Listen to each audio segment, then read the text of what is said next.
runtii waxaa halka uu dhigan uu yahay war la heliyaaba tala la heli. dabcan laba arrimoodba waa muhiim. qofkii raba tala inuu gaalo xog buu u baahan yahay, qofkii raba qorshe inuu sameeyana wuxuu haysto u baahan yahay. sida maxamed xasan barre halka uu ka sheegay, wixii aad haysatid baa la qorsheeyaa. laakiin xaaladda hadda aan ku sugannahay guud ahaan Soomaaliya iyo gaar ahaan Puntland, runtii waxaa lagu ammaani karaa Puntland muddadaas ay soo shaqaynaysay horumarka ay ka gaartay inay haykalkii dawladda ay dhisto waxna ka qorshayso. maanta waxaan halka u joognaa daahfurkii saddexaad ee qorshaha horumarinta Puntland. dabcan dadku inay isaga khaldamaan baa dhici karta. Puntland qorshayaal badan bay leedahay, kan waa qorshaha horumarinta. qorshihii siyaasadeed maaha, qorshaha amni ma aha, waa qorshaha horumarinta. qorshaha horumarinta marka waa uu ka duwan yahay guulaha badan oo hadda Puntland soo gaartay. inta badan qorshe siyaasadeed baa hagaya. dabcan marka laga hadlaayo horumarinta ama waxyaabaha la taaban kara ee horumarinta bulshada iyo dhaqaalaha bay inta badan xoogga saaraa socio-economic development sectors. halkaas runtii waxaad og tihiin Puntland waxay aad uga tiirsan tahay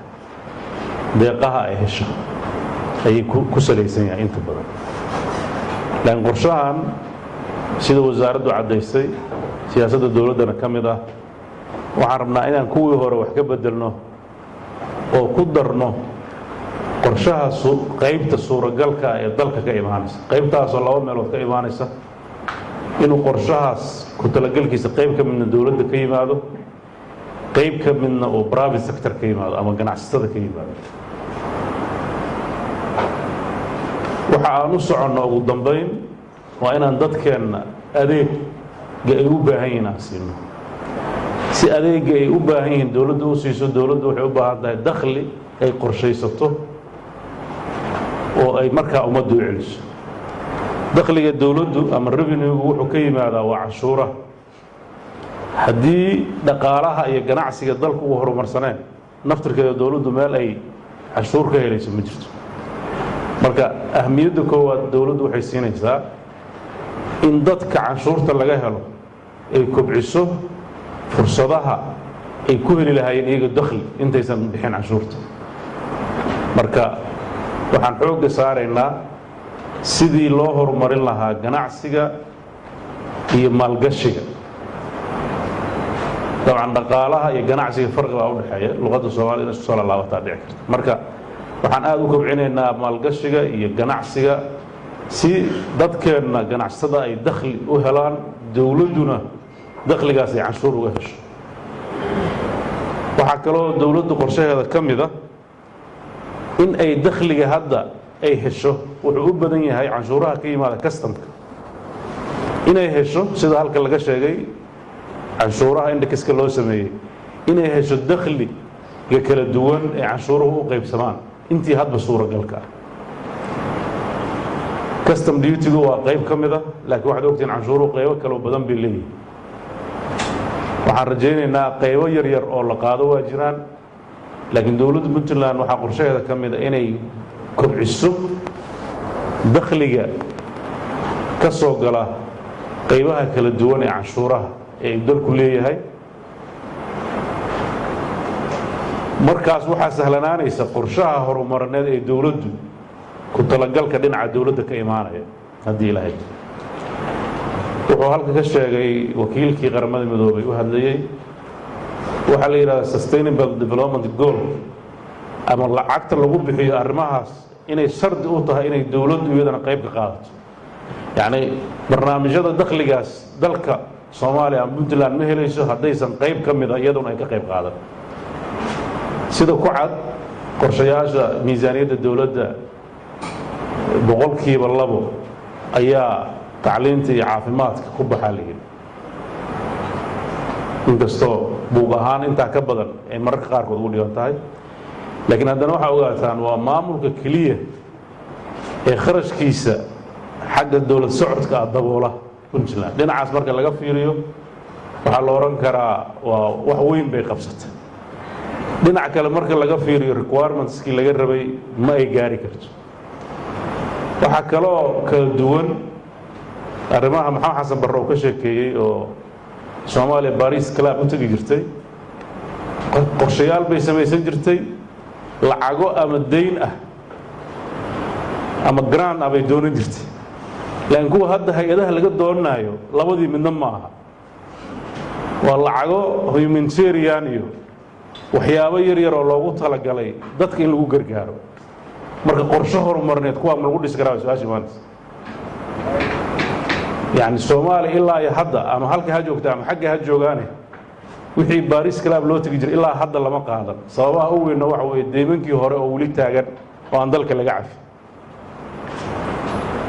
haddaan marka habkii deyn cafinta laga hormarin habku dalka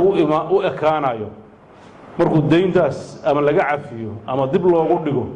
uu deyn soo qaato sidee u qorshaysanaya waxyaabaha mararka qaarkood dadka isaga khaldamaan waxaa ka mid ah marka aan ka hadlayno dawladda dhexe dooda ugu weyn oo annaga hadda internationalka iyo dawladaha danaya aan la galna waxaa ka mid ah intaan deynta la cafin intaan dalka loo furin albaabadiisa inuu soo qaato lacag mar labaad ku sondanaan doonto Soomaaliya waa in laga heshiiyaa dhaqaalaha dalka soo gala oo aan ahayn midka dad siiya ama UNICEF ama dawladda waxay siinayso iyada jirta laakiin mid magaca Soomaaliya lagu soo qaadanayo oo ku noqonayo deemankii hore ama deeq loo allocate gareeyay haddaan la ogeyn awoodaha lagu qaybinayo annagu ma dhahayno percentage saas ah laakiin waa in la helaa hab nidaamka federaaligu waa hadda isu bedelay waagii hore maxaa xasan barre ka sheekeynay dawladda dhaxaa jirtay cidna lama tashan jirin sida ay la tahay dalka iyada mas'uul ka wadahay laakiin hadda nidaamka federaalka dastuurkiisu wuxuu farayaa habkii hore ka duwan marka haddaan la horumarin qaabka qorshaha dalka loo hagaayo wixii laga hadlaa marka waa iska caadifad inay jeclayso wax macnaa sameynayso xoogaal fiican baan u ahay wasaaradda qorsheynta soo joogay wax badan oo khariban baan ogahay waxa loo baahan yahay dalka Soomaaliyeed hadduu rabo inuu heshiiyo inuu run ku heshiiyo runtu waxay noqonaysaa in wax walba ay cad yihiin wadooyinka loo marayo oo aysan ahayn wax mugdi ku jira birri ka maalinna waxa la yiri wixii la isku ogyahay haddii ayba ka timaado xataa canaan baa ka imaanayso wixii la isku ogaa waa khaldanaan karaan mararka qaarkood laakiin la iskuma canaanayo nin walba uu ogyahay waxa meeshaas yaal waxaan aad u rajaynayaa dadka reer Puntland inay hoggaan ka noqdaan maadaama 22 sano deganaansho siyaasadeed iyo mid amni iyo isku dayo horumarineed oo ay ka muuqato Puntland tishalay iyo maanta marka la isbarbar dhigo oo xaqiiqo ah waxaas waxa la rabaa wadooyinka ay u mareen inay la wadaagaan dadka kale ee walaalahooda oo wadadaas hadda maraya waxa muhiim ah aqoonyahanka iyo way aragga iyo dadkii shaqadan soo qabtay ee Puntland jooga in uu sawdkooda hoos u dhicinay uu kor u soo baxo oo waxa qaldan ay ka hadlaan si wadooyin aan soo marnay dad walaalaheena ee dib ugu kufkufin